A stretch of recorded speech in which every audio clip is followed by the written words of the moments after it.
To nemyslíš vážně? Jsme měli vyjádřit svý pocity. No tak řekni mu něco. K té červený by to chtělo větší kontrast.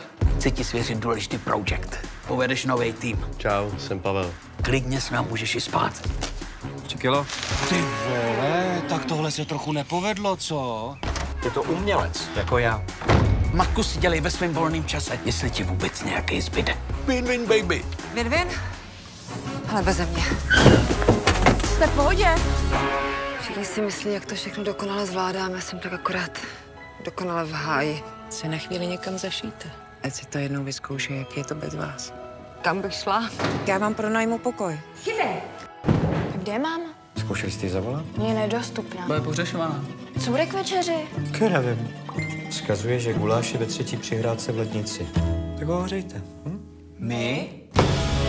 Kdo pak z vás dvou informoval babičku? Přespala jsem u kamarádky. Ale ty nemáš kamarádky. Dej si buček. Dej si buček. Někdy si připadám jako ty auta. Tak krásná. Tak stará. Nezavoláš, ne? Já tě znám. Ona tě zavolá. No, možná jsem potřebovala kamarádku a osud mi přihrál do taxíku tebe. Třeba ti trocha nezodpovědnosti prospěje.